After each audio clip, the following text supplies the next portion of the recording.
Assalamualaikum warahmatullahi wabarakatuh. Saya, Ibu Nanisya, akan menjelaskan hak asasi manusia kepada kalian. Silakan simak baik-baik.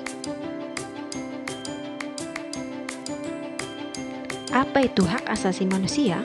Hak asasi manusia adalah hak yang melekat pada manusia sebagai anugerah Tuhan yang wajib dihormati, dijunjung tinggi, dan dilindungi oleh negara, hukum, dan semua orang. Secara umum, HAM bersifat kodrati, yang artinya HAM adalah hak yang telah menjadi kodrat manusia.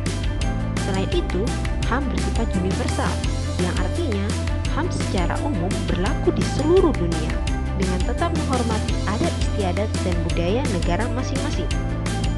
HAM juga bersifat langgeng, yang artinya HAM adalah hak manusia sejak dari kandungan hingga meninggal. Manusia memiliki hak yang tidak dapat dikurangi dalam keadaan apapun, yaitu hak untuk hidup, hak untuk tidak disiksa, hak kemerdekaan pikiran dan hati nurani, hak beragama, hak untuk tidak diperbudak, hak untuk diakui sebagai pribadi di hadapan hukum, dan hak untuk tidak dituntut atas dasar hukum yang berlaku surut. Hak-hak itu adalah hak yang tidak dapat dikurangi dalam keadaan apapun. Sedangkan hak-hak selain itu tergolong sebagai hak-hak yang dapat dikurangi, seperti hak berorganisasi dan hak bereksperimen. Namun, HAM dapat dibatasi. Dalam menjalankan hak-hak tersebut dapat dilakukan pembatasan oleh undang-undang.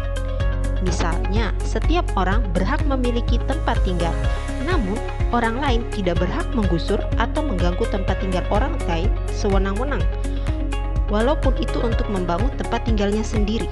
Atau pemerintah tidak berhak sewenang-wenang menggusur tempat tinggal orang lain tanpa menjalani prosedur. Untuk menjalani hak asasi manusia, negara dan pemerintah wajib untuk melindungi, memajukan, menegakkan, dan memenuhi hak asasi manusia. Negara dan setiap orang wajib untuk menghormati HAM, artinya tidak boleh melakukan tindakan atau mengganggu hak orang lain. Misalnya, masyarakat yang sedang menikmati haknya untuk beribadah secara bebas tidak boleh diganggu. Negara berkewajiban melindungi HAM, artinya ketika ada pihak lain yang mengganggu HAM, negara wajib memberikan perlindungan. Contohnya, ada orang yang sedang menyampaikan haknya untuk berekspresi, lantas ada pihak lain yang mengganggu, maka negara, misalnya polisi, harus melindungi orang yang sedang menyampaikan ekspresinya itu.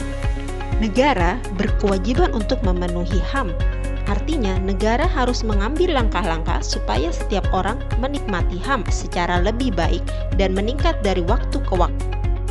Contohnya, hak anak atas pendidikan, maka negara wajib menyediakan gedung sekolah yang layak, guru yang berkualitas, dan materi pelajaran yang bermutu baik. Selain itu, setiap orang wajib menghormati hak asasi orang lain dan tertib dalam kegiatan bermasyarakat. Namun, dalam menjalankan hak dan kebebasannya, setiap orang wajib tunduk kepada pembatasan yang telah ditetapkan undang-undang agar dapat menghormati hak dan kebebasan orang lain. Apabila seseorang atau sekelompok orang atau aparatur negara dengan sengaja atau tidak sengaja mengurangi, menghalangi, membatasi, atau mencabut hak orang lain, maka hal tersebut adalah pelanggaran terhadap hak asasi manusia. Pelanggaran hak asasi manusia akan menjadi akar dari segala permasalahan dari suatu negara. Mari kita ciptakan dunia tanpa kekerasan dan diskriminasi, saling menghormati dan menghargai sesama manusia. HAM untuk semua. Sekian dari saya, terima kasih.